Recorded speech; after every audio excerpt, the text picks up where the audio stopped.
शेरशाह का प्रारंभिक जीवन। पानीपत और घाघरा की लड़ाई में विजय प्राप्त कर बाबर ने न केवल एक नए राजवंश की स्थापना की बल्कि अफगान शक्ति की रीढ़ तोड़ डाली थी। 2 बार की पराजय के फलस्वरूप अफगान शक्ति की रीढ़ तोड़ डाली थी। 2 बार की पराजय के फलस्वरूप अफगान शक्ति बिखर चुकी थी। अफगान जातिगत स्वभाव के कारण क्रूर था। बचे खुचे अफगान हताश नहीं हुए थे। वे गुप्त रूप से अपनी सैन्य शक्ति को संगठित कर मुगल राजवंश की नींव रखने के लिए तत्पर थे। संयोग से शेरशाह उर्फ शेर खां जैसा योग्य सेनानायक जब उन्हें प्राप्त हुआ तो भारत के अनेक क्षेत्रों में बिखरे हुए अफगान धीरे धीरे शेरशाह के अधीन आकर एकत्र होने लगे। अफगानों के बीच राष्ट्रीय भावना जागृत कर शेर खां अंततः हुमायूं को निर्वासित कर पुनः भारतवर्ष में अफगान सत्ता कायम करने का संकल्प पूरा कर दिखाया। आगे चलकर शेरशाह के द्वारा स्थापित शासन व्यवस्था मुगलों के लिए आदर्श के रूप में काम किया। आज हम क्या जानेंगे।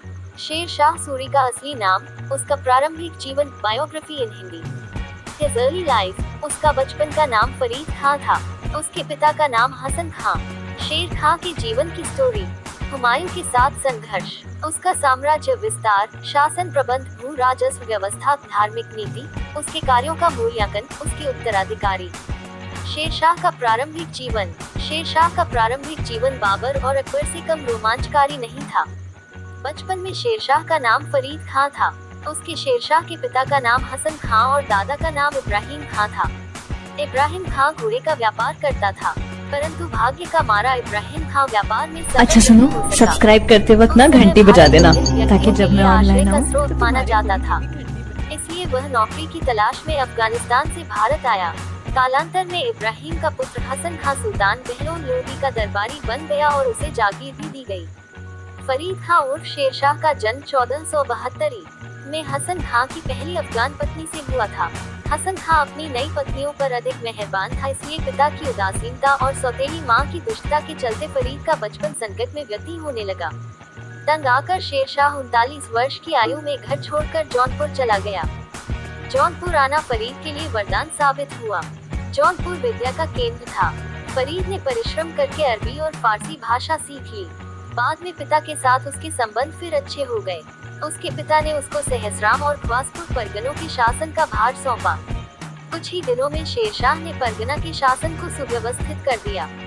उसके पिता उससे बहुत प्रसन्न हुए, पर फरीद की विमाता के लिए ये सब असह्य हो गया। अपनी पत्नी के बातों में आकर फरीद के पिता ने अपने बेटे को सहस्राम से निष्कासित कर दिया गया। पिता से क्षुब्ध होकर वह आगरा चला गया। उस समय इब्राहिम लोदी दिल्ली का सुल्तान था। फरीद की फरियाद पर लोदी ने कोई ध्यान नहीं दिया क्योंकि लोदी उसके पिता पर अधिक मेहरबान था। हसन खां की मृत्यु होने के बाद इब्राहिम लोदी ने फरीद को हसन का उत्तराधिकारी घोषित कर दिया और इस प्रकार एक बार फिर फरीद पैतृक जागीरदारी का अधिकारी बनकर सहस्राम पहुंच गया। फरीद खां ने अपने सौतेले भाइयों को यथासंभव संतुष्ट रखने की चेष्टा की, पर ईर्ष्यावश वे फरीद के विरुद्ध षड्यंत्र करने लगे।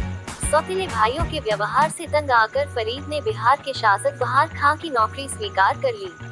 अपनी योग्यता से प्रभावित कर बहार खां ने फरीद को अपना समर्थक और संरक्षक बना लिया। कहा जाता है कि एक बार फरीद ने शिकार खेलते समय एक शेर को मार डाला। बहार खां ने फरीद की वीरता और साहस को देखते हुए उसे शेर खां की उपाधि दी।